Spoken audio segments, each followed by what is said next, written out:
Dear student, आज हम सब बहुत ही इम्पॉर्टेंट टॉपिक वैद्युत द्विध्रुव के बारे में जानेंगे। वैद्युत द्विध्रुव इलेक्ट्रिक डाइपोल क्या है? वैद्युत द्विध्रुव एक ऐसा निकाय होता है जिसमें परिमाण में समान परंतु प्रकृति में विपरीत दो बिंदु आवेश अल्प दूरी पर रखे होते हैं। जैसे कि इस चित्र में हमने चित्रात्मक रूप से एक वैद्युत द्विध्रुव को प्रदर्शित किया है।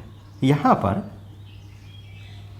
परिमाण में समान दो बिंदु आवेश धन Q और ऋण Q दिखाए गए हैं और इनकी प्रकृति विपरीत है, अर्थात एक धनात्मक आवेश है तो दूसरा ऋणात्मक बिंदु आवेश है और इनके बीच की दूरी काफ़ी कम होती है और इस दूरी को हम d या 2l के द्वारा प्रदर्शित करते हैं और यह दूरी काफ़ी कम होती है, जैसे कि कुछ एंगस्ट्रॉम, कुछ नैनोमीटर। तो इस प्रकार से वैद्युत द्विध्रुव वह निकाय होता है जिसमें परिमाण में समान परंतु प्रकृति में विपरीत दो बिंदु आवेश अल्प दूरी पर रखे होते हैं और इनमें से हम यह भी जान लें कि बिंदु आवेशों को मिलाने वाली रेखा को हम वैद्युत द्विध्रुव का अक्ष कहते हैं। तो यहाँ पर यह जो लाइन या रेखा जो मिलाई गई है आवेशों के केंद्रों को मिलाने वाली जो यह रेखा है, इसे हम एक्सिस ऑफ इलेक्ट्रिक डाइपोल कहेंगे। एक्सिस ऑफ इलेक्ट्रिक डाइपोल कहेंगे।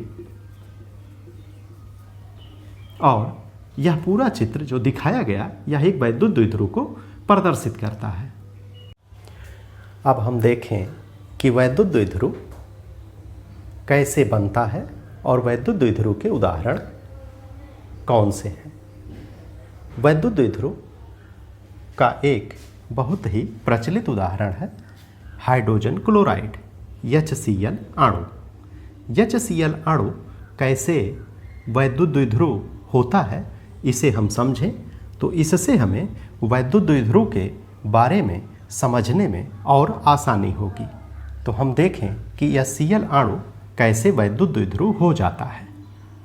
Formation of HCl molecule. तो इसमें हम यह देखें कि HCl अणु H परमाणु और Cl परमाणु के मिलने से बनता है और हम यह भी जानते हैं कि H परमाणु के वाह्यतम कोष या संयोजी कोष में 1 इलेक्ट्रॉन और क्लोरीन परमाणु के वाह्यतम कोष या संयोजी कोष में कुल 7 इलेक्ट्रॉन होते हैं। जब H परमाणु और Cl परमाणु मिलते हैं तो HCl अणु बनता है। इस HCl के अणु बनने में H परमाणु और क्लोरीन परमाणु के वाह्यतम कोष के एक इलेक्ट्रॉनों की साझेदारी होती है। शेयरिंग ऑफ इलेक्ट्रॉन होता है जिससे H परमाणु और Cl परमाणु के बीच एकल सहसंयोजक बंध बनता है। एक इलेक्ट्रॉनों की साझेदारी यहाँ हुई है, एक इलेक्ट्रॉन हाइड्रोजन परमाणु का, एक इलेक्ट्रॉन क्लोरीन परमाणु का। और जब एक इलेक्ट्रॉनों की साझेदारी होती है तो हमें एकल सहसंयोजक बंध प्राप्त होता है, जिसे यहाँ एकल सहसंयोजक बंध के लिए एक रेखा खींचकर H और Cl परमाणुओं के बीच एक रेखा खींचकर एकल सहसंयोजक बंध को दिखाया गया है। अब यहाँ पर H और Cl परमाणुओं के बीच कोवैलेंट बॉन्ड है। इस बॉन्ड के बनने में हम यह भी समझें कि क्लोरीन परमाणु की वैद्युत ऋणात्मकता अर्थात इलेक्ट्रोनेगेटिविटी H परमाणु से ज़्यादा होती है, जिसके कारण Cl परमाणु साझेदारी के इलेक्ट्रॉन को अपनी ओर शिफ्ट कर लेता है और साझे का यह इलेक्ट्रॉन क्लोरीन परमाणु से अपेक्षाकृत नज़दीक हो जाता है और H परमाणु से अपेक्षाकृत दूर हो जाता है। इस प्रकार इस कोवैलेंट बॉन्ड के बनने में शिफ्टिंग ऑफ इलेक्ट्रॉन होता है। जो इलेक्ट्रॉन शेयर किया गया था वह क्लोरीन परमाणु की ओर शिफ्ट हो जाता है। इस शिफ्टिंग के कारण क्लोरीन परमाणु पर एक प्रभावी ऋणावेश और H परमाणु पर एक प्रभावी धनावेश आ जाता है, जिसके कारण अब हम कहेंगे कि यह हाइड्रोजन आयन बन जाता है और क्लोरीन परमाणु अब क्लोराइड आयन बन जाता है। इस प्रकार हाइड्रोजन आयन और क्लोराइड आयन के बीच एकल सहसंयोजक बंध और हाइड्रोजन आयन पर एक प्रभावी धनावेश और क्लोराइड आयन पर एक प्रभावी ऋणावेश होता है, जिसे हम इस प्रकार भी लिख सकते हैं। हाइड्रोजन परमाणु पर प्लस ई चार्ज और क्लोरीन परमाणु पर अब एक माइनस ई चार्ज है। तो इस प्रकार क्लोराइड आयन का चार्ज यहाँ पर लिखा गया माइनस ई, हाइड्रोजन आयन का चार्ज लिखा गया प्लस ई। अब प्लस ई और माइनस ई यह दोनों आवेश परिमाण में समान हैं, परंतु प्रकृति में विपरीत हैं, जो अल्प दूरी पर स्थित हैं। अतः हम कहेंगे कि HCl अणु एक वैद्युत द्विध्रुव है। इस प्रकार वैद्युत द्विध्रुव का बनना हमने देखा। अब हम वैद्युत द्विध्रुवों के अन्य उदाहरण को भी देखें। वैद्युत द्विध्रुवों के अन्य उदाहरण है HF अणु, HCl अणु, HBr अणु। इस प्रकार से अन्य सहसंयोजक यौगिक जो पोलर होते हैं, ध्रुवीय होते हैं, वे वैद्युत द्विध्रुव के उदाहरण होते हैं। इस प्रकार हम देखें कि प्रकृति में ध्रुवीय अणु वैद्युत द्विध्रुव होते हैं, जैसे HF अणु, HCl अणु, HBr अणु, H2O अणु और NH3 अणु। ये सब वैद्युत द्विध्रुव के उदाहरण हैं। अब हम देखें कि परमाणु वैद्युत द्विध्रुव नहीं होते हैं, अर्थात परमाणु वैद्युत द्विध्रुव जैसा व्यवहार नहीं करते हैं।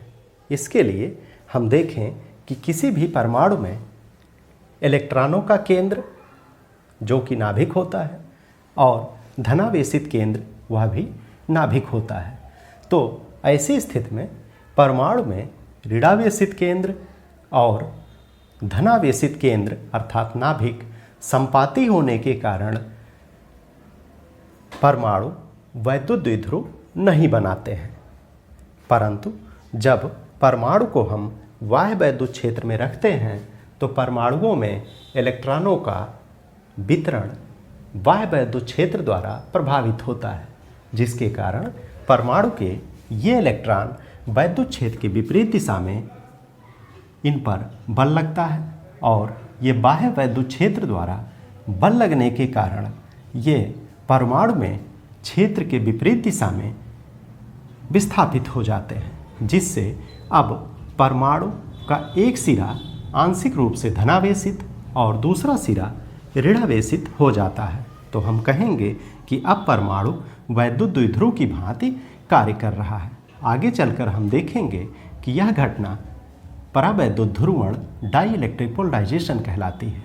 और यहाँ पर हम यह भी देख लें कि जब परमाणु बाह्य वैद्युत क्षेत्र में नहीं होता है तो यह वैद्युत द्विध्रुव की भांति कार्य नहीं करता है, अर्थात परमाणु वैद्युत द्विध्रुव नहीं होते हैं। और जब परमाणु बाह्य क्षेत्र में रखा जाता है तो बाह्य वैद्युत क्षेत्र में परमाणु वैद्युत द्विध्रुव की भांति व्यवहार करता है। देखें कि non polar molecule electric dipole नहीं बनाते हैं। अध्रुवीय अणु वैद्युत द्विध्रुव नहीं होते हैं।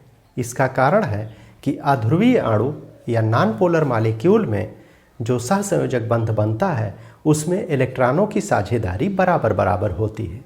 जैसे कि एक उदाहरण हम देखें H2 अणु। H2 अणु में H परमाणुओं के बीच साझेदारी होती है एक एक इलेक्ट्रॉनों की, परंतु यह साझेदारी इक्वल शेयरिंग ऑफ इलेक्ट्रॉन्स होता है, अर्थात यह इलेक्ट्रॉन H परमाणु और H परमाणुओं से समान दूरी पर होता है, जिसके कारण H और H परमाणु इक्वल शेयरिंग ऑफ इलेक्ट्रॉन करते हैं और तब यह H2 अणु अध्रुवीय होता है, अर्थात इसमें ध्रुव नहीं बनते हैं। परंतु यदि इसी में H के स्थान पर Cl होता तो इलेक्ट्रॉनों की शिफ्टिंग होती और ऐसी स्थिति में यह वैद्युत द्विध्रुव बन जाता। तो यह Cl होने पर यह वैद्युत द्विध्रुव बनता है, जबकि H समान परमाणु होने पर यह अध्रुवीय हो जाता है। तो इस प्रकार से जब इक्वल शेयरिंग ऑफ इलेक्ट्रॉन होती है तो हम कह सकते हैं कि हमें नॉन पोलर कोवैलेंट बॉन्ड प्राप्त होता है, और तब हम कह सकते हैं कि हमें नॉन पोलर मॉलिक्यूल प्राप्त होता है। तो इस तरह से H2 अणु एक अध्रुवीय अणु होता है। अन्य उदाहरण अध्रुवीय अणुओं के H2, N2, Cl2 और CO2, ये सब के सब अध्रुवीय अणु हैं, क्योंकि इन सब का वैद्युत द्विध्रुव आघूर्ण नहीं होता है। वैद्युत द्विध्रुव आघूर्ण शून्य होता है। तो ऐसी स्थिति में हम इन्हें कहेंगे कि ये वैद्युत द्विध्रुव आघूर्ण शून्य है। तो ऐसी स्थिति में हम कहेंगे कि ये अणु इलेक्ट्रिक डाइपोल नहीं बनाते हैं। हमने देखा कि अध्रुवीय अणु non polar molecule electric dipole नहीं होते हैं। अध्रुवीय अणु वैद्युत द्विध्रुव नहीं होता है, यह हमने देखा। परंतु जब इन्हीं नॉन पोलर मॉलिक्यूल को अर्थात अध्रुवीय अणुओं को हम बाह्य वैद्युत क्षेत्र में रखते हैं, जैसे यहाँ पर वैद्युत क्षेत्र की दिशा इस तरफ है, तो हम जब इस मॉलिक्यूल को बाह्य वैद्युत क्षेत्र में रखते हैं तो इस अणु में इलेक्ट्रॉनों का रिडिस्ट्रीब्यूशन हो जाता है, पुनर्वितरण हो जाता है, जिसके कारण इस अणु का इलेक्ट्रॉन वैद्युत क्षेत्र की विपरीत दिशा में आंशिक रूप से विस्थापित हो जाता है। अब यह अध्रुवीय अणु ध्रुवीय अणु में बदल जाता है। इस प्रकार से यह इलेक्ट्रिक डाइपोल बनाता है। तो हम कह सकते हैं कि अध्रुवीय अणु वैद्युत द्विध्रुव नहीं होता है, परंतु जब इसे हम बाह्य वैद्युत क्षेत्र में रखते हैं तो इसमें वैद्युत द्विध्रुव के गुण आ जाते हैं, अर्थात यह वैद्युत द्विध्रुव बन जाता है। इस प्रकार हमने देखा कि वैद्युत द्विध्रुव की परिभाषा क्या है, वैद्युत द्विध्रुव के उदाहरण क्या हैं, और किन किन परिस्थितियों में हमें वैद्युत द्विध्रुव निकाय प्राप्त होते हैं। अगले वीडियो में हम जानेंगे कि वैद्युत द्विध्रुव आघूर्ण क्या है। इस प्रकार वैद्युत द्विध्रुव की परिभाषा और इसके उदाहरण याद रखना बहुत ही आवश्यक है। Thank you.